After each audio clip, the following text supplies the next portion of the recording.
So you found our podcast. We are Mind Beyond the Mission. This is a podcast about veterans and their families, and specifically mental health. What goes on in our lives, what goes on in our heads. We're not talking to you as doctors or professionals. We're talking to you about living with it and what it's like. Brian McKenna, 19 years in the Canadian Forces. I'm joined by my partner, Laryssa Lamrock. Veteran family member. I'm a proud military brat. My husband served in the military, proud military mom. And we're really excited about this podcast to delve into issues that are important to the veteran and family community. So join us as we talk about mental health from the perspective of veterans and their families. So we're back on Mind Beyond the Mission. As usual, Laryssa and I are going to take a crack at something new, and this time it's going to be hypervigilance that we're talking about. And when I talk about hypervigilance in the community, I'm actually talking about the perfect amount of vigilance, but for somewhere else, right? And I think of, obviously, my own scenarios, but I think about that cop that goes home and the perfect amount of vigilance. I mean, not everyone is happy to see a police officer.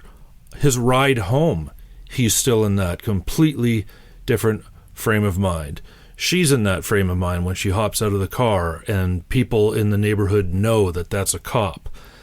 And that's the type of hypervigilance I'm speaking about. The one that's absolutely perfect and needed for somewhere other than when you walk inside the house or when you go to the pub or when you go on vacation. How's that sound? Yeah, I think I have something comes to mind right away when you're talking about that. My husband and I took a trip to Europe about 5 years ago. A lot of planning goes into that. It was not an inexpensive vacation. So, admin, not planning. Well, okay.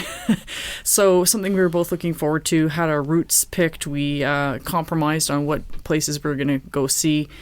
But there was an extra step, an extra level of administration, if you will, that I think most other families don't have to go through, that I wonder if many veteran families would understand. So he had the routes. He probably had alternate routes, probably had contingency plans for everything that could happen in the vehicle. Yes. What's wrong with that? Yeah, well, I guess nothing, depending on who you're talking to. Sounds romantic. There you go. Yeah, so the one specific place was the Louvre. It's someplace I'd always wanted to go. We had to do like kind of scouting of it beforehand, and there was like a plan for when we arrived there that he had to debrief or brief me on before he even went. So, okay, we're going to go in, we're going to get through the lineup, then we're going to kind of stand to the side. He needs to do a perimeter check. He needs to know where all the exits are. In the event that he becomes triggered at some point, this is where we're going to step aside to. Like, it was this whole pre-planning conversation because he needed to be aware of his surroundings and as comfortable as possible. Yeah. But it took a bit of the romance. So did the trip to the Louvre. You know what I'm saying? You know, I think of it that while there's no place you would like to fight, because soldiers don't like war, but we think about it a lot, and you would prefer to fight in the desert where our stuff's generally better than theirs. Our stuff can generally hit farther than theirs. Meaning, if we line up with our gear and face each other, we're probably going to win. And then, if you wanted it a little more complicated, you would probably bring a couple tree lines and bushes and valleys and mountains into it. The absolute worst is urban fighting, right? We live in urban. Our hospitals are in urban. Our kids go to school in urban. And you want to go to an art museum in probably one of the most heavily urbanized places in the world. Mm-hmm. And I think about, I've never seen a veteran grow up in the countryside, go through tough experiences, and then want to go to a bigger city. In fact, I normally see that if they come from Vancouver, then they want to go to Hope. And if they come from Hope, then they want to go to Spuzzum, or Houston. Yes, there's a Houston in BC. And so a lot of the things that you might want to do, or we need to do as a family, or are enjoyable to quote-unquote normal people, are in the trickiest place for us to let our hair down. Mm-hmm. So I ask you this, like, does the same exact thing happen if you try to do like a hunting trip, camping trip? Like, there's probably procedures he goes through there, but probably less. Yeah, I think so. And of course, places that he's more familiar with. If he is with another veteran. Yeah, different story. Different story altogether, which, as a family member, as his partner, and I call myself his fire team partner sometimes, that's kind of hard hard for a family member to take sometimes, that Yeah. there's this different level of comfort when there's another veteran there, as opposed to me, who I like to think I have situational awareness and that I'm switched on and aware of my surroundings and attuned to his needs and such. The reality is I don't have the same training. It's still hard as a family member to think. Do you know when it's hard to describe, but you can look at a person and know that they have confidence? Mm-hmm. And you can also look at a person and you can see like a timid nature, a meekness about them before they say a word, right? That would probably be a common sensation to the average citizen. We know it, but we don't know how. We can generally tell who knows how to fight. And when that guy walks into the restaurant that knows that you can tell Mm-hmm. has capability about them, we're in a different scenario. Mm-hmm. There is no romantic dinner happening there. If the kids just started their chicken strips, they're probably going to be encouraged to wolf them down and hurry up because, let's get out of here, right? And families don't go to restaurants with the intent of eating and bolting as quickly as possible. They go to chill and not go home for an hour and not get out of there. I know for me, sometimes those places are some of the worst places to go. And if I go with other people that think and react like I do, and I know it's overthinking and overreacting, but when I go with vets, with my friends, it's a completely different experience. If we can distill down for a second, because there might be some people who totally get what we're talking about when we say hypervigilance, and there might be some that think they get it and some that don't. So maybe how would you describe what hypervigilance is for people who might be like, I think I get it, but I'm not really sure? So what do you normally bring to a restaurant? What stuff? A way to pay and my car keys. Right. So backpack really doesn't make sense, right? Mm-hmm. Makes sense in the library. You might be putting your books in it. Makes sense in the grocery store. You might be putting the eggs in it. A backpack in a restaurant, what's that there for, right? And now who knows? Maybe he's going to school after. Maybe he just has a backpack. It's just a backpack. But when it's out of place for what I consider ought to be normal, I'm reacting already and I haven't even thought about the fact that I'm reacting. Right. So hypervigilance for you is constantly being aware of every potential threat car or can risk. Hit, every dog will bite, every bag will explode, every knife is in a hand somewhere. Mm-hmm. And then there are times where that just doesn't happen. And I think that's one of the things we wanted to get into is not just hypervigilance, but snowplowing. And snowplowing, it's a term a lot of us use. When you get used to my hypervigilance so much that you might actually start protecting for it more than I do. And so now you're moving those threats out of the way. Mm-hmm. You're giving someone a scowl when they sit in the chair that you know that I'm probably going to want. And that's not easy either. And so we wind up in this tricky spot where the best answer is to sit on our couch and do nothing. Yeah. I think just to delve into that snow plowing a little bit more, you and I have talked about it quite a bit, about kind of the phenomenon of, like you said, family members kind of clearing the path, so to speak, and trying to anticipate every potential trigger so that our loved one, is the veteran, won't be upset, won't have to be hyper aroused or hyper vigilant, won't get triggered for a number of reasons. Number one, it's hard watching someone you love in that heightened sense of discomfort, and they're even in a different mindset. It's tough to watch, so we want to minimize that. The other factor is that it's not always fun. So, whether you're going to a family gathering or trying to go to a movie theater or an art gallery for that matter, it impacts the dynamic of the event, of the experience, to the point that I'm going to share for me, I'm gun shy about going to a movie theater. Right. We gave it a crack a few times, didn't go so well. So I'm gun shy now because that caused me a lot of anxiety in that time. So I think that's the reason why a lot of family members do that snow plowing. And as you were saying, maybe sometimes it's overkill because, you or my husband may be having a great day, as a matter of fact, and they're looking forward to that concert. But now I'm already in that mindset that this is going to go south and this is going to happen. You learn what the triggers are, but you don't necessarily learn the context and how they're going to show up or not. Yes. Right? Mm-hmm. And yet, since they're in my head, they seem as obvious to me as anything, right?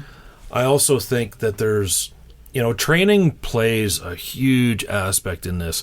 We don't train you to think about every single thing that's happening. We train you to kind of like when you touch the hot stove and you pull your hand away and you don't even feel the heat yet. The burn kicks in later.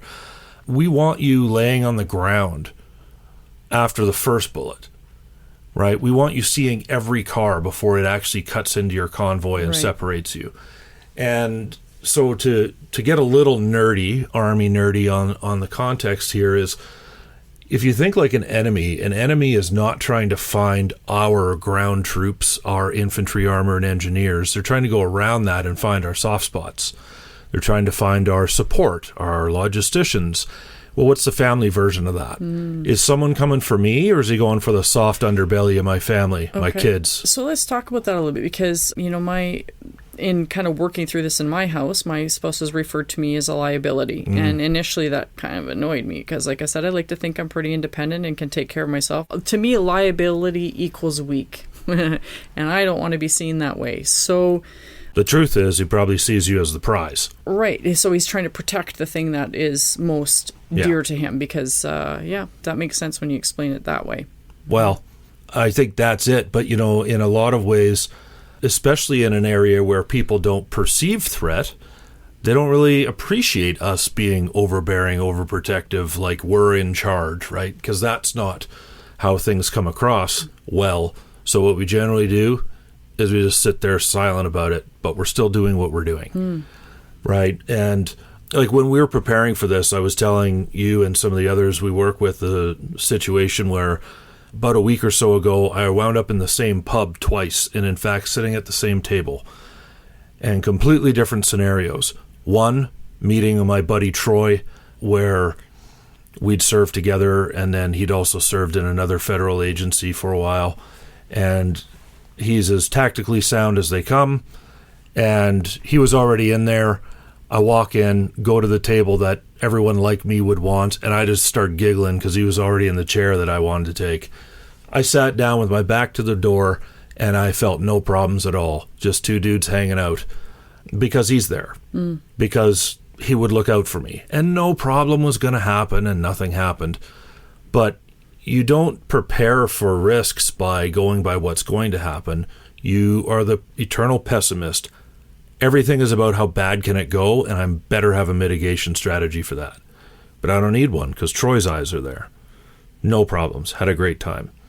I was in there another time that week, meeting a distant acquaintance and then someone that was traveling with them that I didn't know. This is not the same scenario. This is me asking this new person, hey, get out of that seat, please. I need it.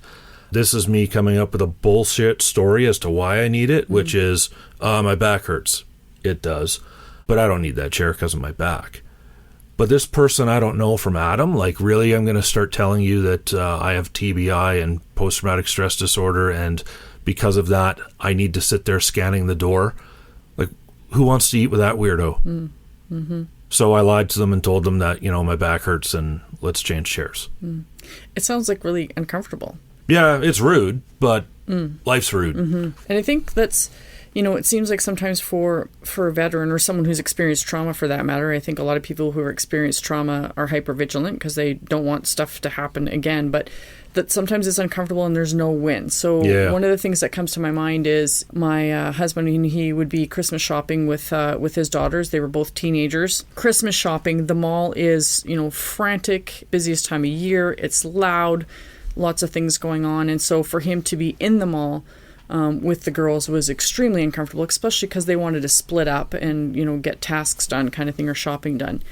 The alternative was that he did not go in the mall and sat in the parking lot and let them go in unaccompanied and not be able to kind of keep an eye on things and help them out if they needed it. So there's kind of no win in that situation for the veteran. On the flip side, the girls knowing that it's difficult for their dad in either situation, now something that Christmas shopping, they might want to find the perfect gift for their friends, and maybe they want to go to 10 different stores. All that plays a part on them and their experience. So in a way, sometimes family members can become hypervigilant to their loved ones' hypervigilance. So it's almost like this vicious circle. Yeah, and I find sometimes that, when someone brings up just a normal aspect of life that they'd like to try, like, can we just go to the drive-thru, Dad? And what's going through my mind is, do you have any idea what you just asked me to do? And we talked about that earlier over lunch. And, so let's walk through that. Is you want me to go up to a window where I can only see the head and shoulders of the person back there, but they can see everything into the car because they're in an elevated position over me. You can throw a grenade down. It's harder to throw it up, right? You want me to be in this line that I don't control, where there's a car trapping me to the front and a car trapping me to the back, and there's this brick wall and the guy in the A&W hat sticking his head out there trying to talk to me. You want me to be in this area where I feel canalized, like my vehicle has been moved towards a wall. What's in that wall that's going to try hit me? By the way, lots of mines and IEDs are in walls, not in the ground. And for people like me, when they look to the right and they see there's a couple of just bushes and just a small little scrub tree line and maybe a curb that might hurt the car a bit when I drive over it, trust me, I'm considering driving over it. So when someone says, Dad, can't we just go to the drive-thru? No. You're going to take my credit card. I'm going to park. I'm going to park where I can see you. That means through the windows. If I can't see you when you get in there, I might even high beam it a little bit to see if I can see through that. And you're going to grab your stuff and get straight out and hop back in the vehicle. That's not a fun time for my kids. But we haven't done a drive-thru in almost 10 years now for exactly that reason. And what I learned a long time ago was I'd never told them the reason. So they're feeling they've done something wrong. They've pissed off Dad. What did I do? Can we never have McDonald's again, Dad? Like, no, that's not it. But what I never told them, even to this day, is I feel like I'm going to blow up sitting in the drive-thru lane. How do you explain that to your kids? It's so hard. And without explaining it, I have noticed, mentioned it a number of times on the podcast, that I did peer support before, and I had peers tell me that they would observe their children picking up those behaviors and not even realizing why. Maybe your kids nowadays just don't go through a drive-thru and don't even realize that they've kind of been conditioned to that. But see, they don't do that, but you know what they do is whenever they have to wake me up, since my oldest was like 5 and the youngest was 3, they were trained by their mom that you have to wake up Dad by touching his foot, and you have to be like at the full arm's extent to do it, because he's going to try to kick you. Mom, why does Dad want to kick us? Like, well, he doesn't, but he could be dreaming about a bad place right now, and he doesn't know who you are for a couple seconds. 5 and 3-year-olds know how to wake up Dad from bad nightmares, but mine do. And I do wonder, because I have explained that one to them, but I wonder what those years are like for them, thinking like, does everyone wake up Dad that way? Yeah. Is this what all dads are like? How do you manage hypervigilance? Do you live with it? Do you learn how to manage it? Is it less now than it used to be? So when I know before I'm heading out that it's just not a good idea, I've learned that it's not a good idea. That if you're already reacting, you haven't left the house yet, there's one way this is going to go and it ain't good. Okay. I've had to build up the tolerance amongst my peers that, please keep inviting me because I do want to go, but I'm going to bail a lot. That's actually one of the parts of hypervigilance that I hate the most.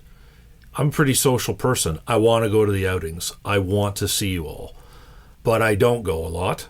I'm better at it now. So that's one of the strategies, is to let people know what you're going through so they're not misinterpreting you saying no or a last minute no as don't care, go away, not interested. No, it's not that at all.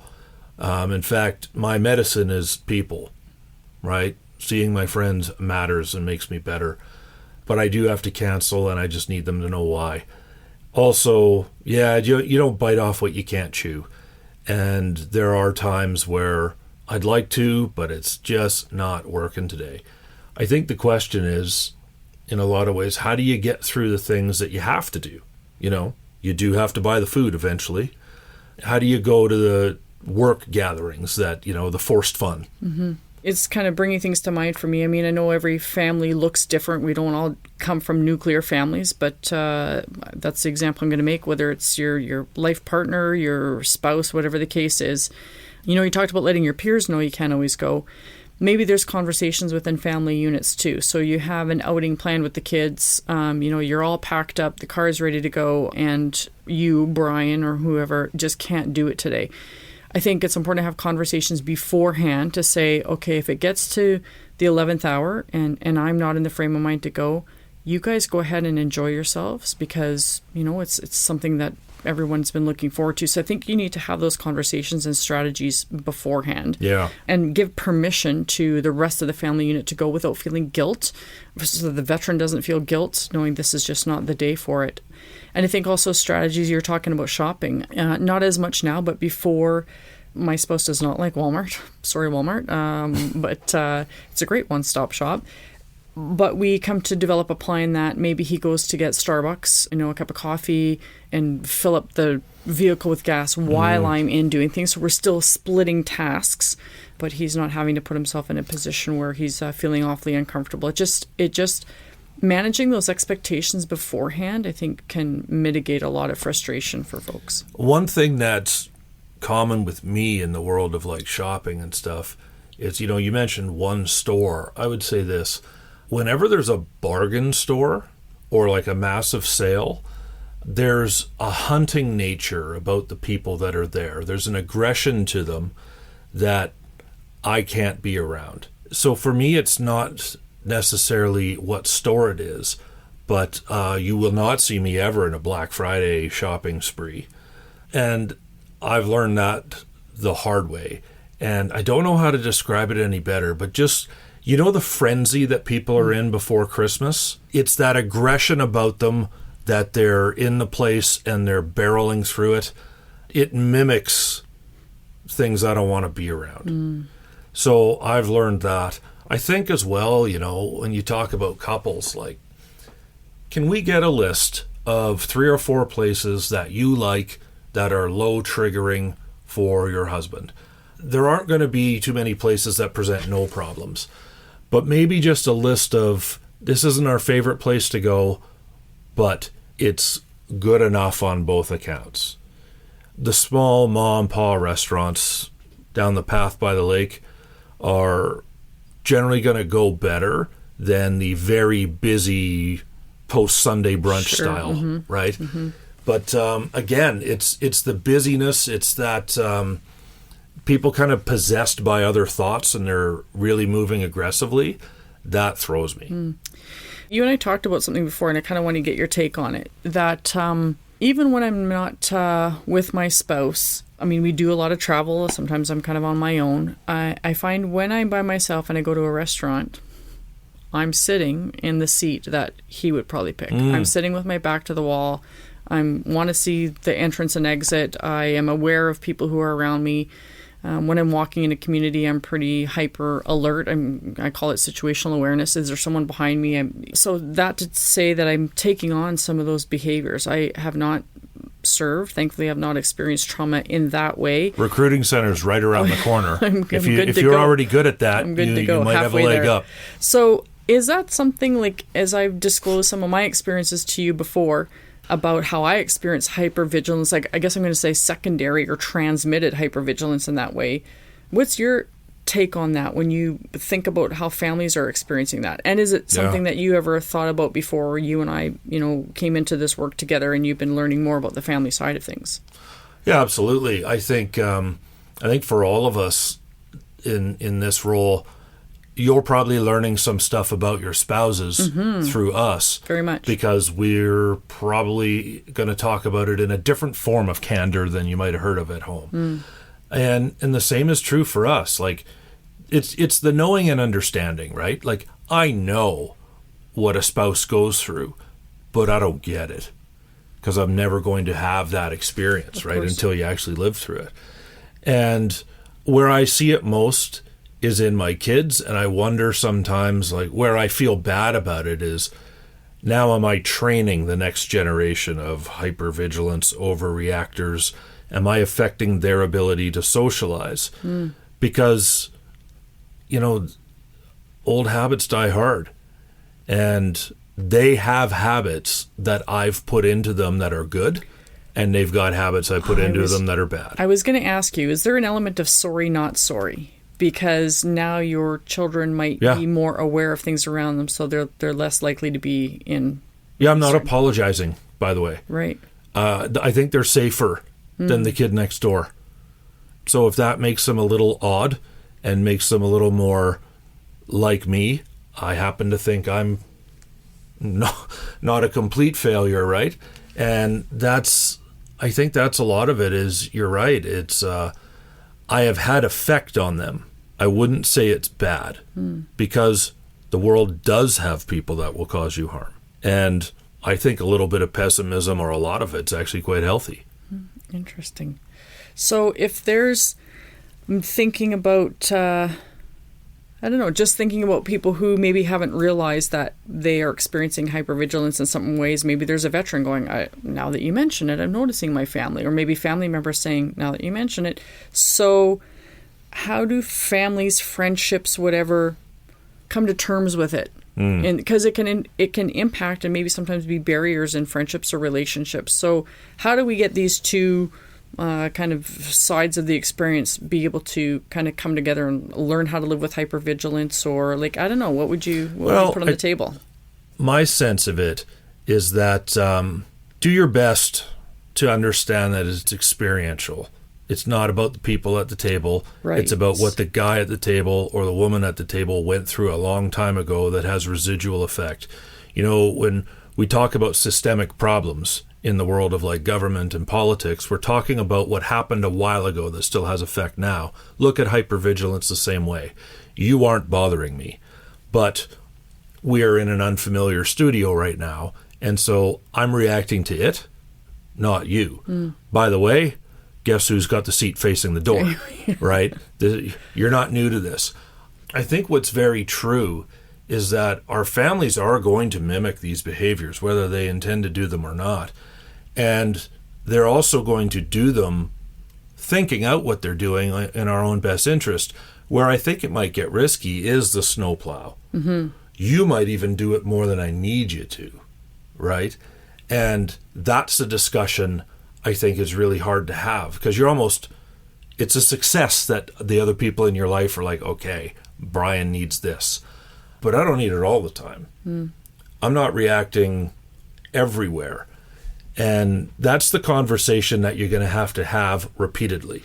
I think so. And I think it's important for families not to take ownership of the other person's condition in some certain ways, or take responsibility for it. And that's really hard to do. So I'm going to just share another quick anecdote. My spouse and I went shopping again. Maybe this is the problem. I'm identifying shopping a lot here, but we went to an outlet mall, which was incredibly busy. Wanted to pick up a couple T-shirts for the kids. I hate it already. There you go. Yeah, the concourse was loud. There was like disco music pounding in, babies crying. And so we decided that I was just going to go in the store and my spouse was going to wait outside. Good strategy. Right. Thinking, check, this is good. Well, things took longer than I imagined. It was the frenzy you talked about. The person in front of me bought 100 items, so I'm getting frantic standing in the line because I have to wait my turn. And I'm anticipating how my loved one is reacting outside. And at one point he came in and just did like a scan of the store, probably to see what I was doing, what was going on, and stepped out again. And that sent me over the edge. And by the time I got out with the T-shirts, which I felt I had to come out with because not would have been kind of failing the mission and it all would have been for nothing, he just asked me if I got everything I needed. And I burst into tears and I said, I can't handle your anxiety anymore. And he was managing his symptoms. He was fine. He was using all the strategies he's been working on with his clinician. But I was taking responsibility and accountability to that level of anxiety. And so for me, that's something that I needed to work on as a family member. Is sure, I can support my loved one, but it's not my responsibility to snowplow, to that degree. You're right, but it's tricky, right? I don't know. I'm yet to figure out what the perfect answer is for that. I think what can help is when your doctor says to you, hey, do you want to bring your spouse for a session someday? Well, this is a real good thing to table. Because the answer is no. I don't want to bring anyone else into these sessions where I'm bearing my soul, if you want to call it that. I realize it's helpful and necessary, but no, I don't want to do that. But if you want to figure out something that you can bring up that'll actually help you get some level setting here, that is a good thing to put in front of the doctor for an hour. How do we prepare, and how do we negotiate our way through something that ought to be fun? Part of me wants to go, the other part of me doesn't want to go, and she doesn't know which one she's dealing with right now, right? So that would be what I would do. The next time you find yourself, both of you sitting on the couch, this is a good thing to try work through. I think so. Come up with some strategies.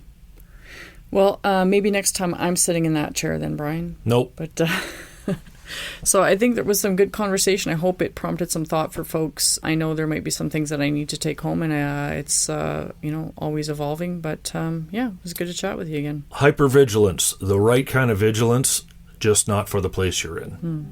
This has been another episode of Mind Beyond the Mission. We hope you enjoyed this episode of Mind Beyond the Mission. If this conversation resonated with you or helped you in any way, I encourage you to subscribe to Mind Beyond the Mission wherever you listen to your podcasts, so you'll be the first to know when our next episode comes out. And if you know someone who might relate to what we've shared or could find it helpful, please feel free to send it their way. We're all on the same team. Plus, we'd love to hear what other topics you'd be interested in us exploring in future episodes. Brian and I have a lot of ideas and subjects we plan to dive into, but you, the listener, have probably experienced or thought of topics that haven't crossed our minds yet. Please reach out if this is the case.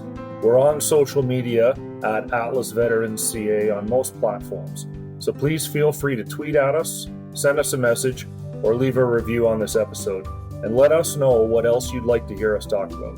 Brian, it's always a pleasure having these important conversations with you. Looking forward to next time. You bet, Laryssa. Take it easy.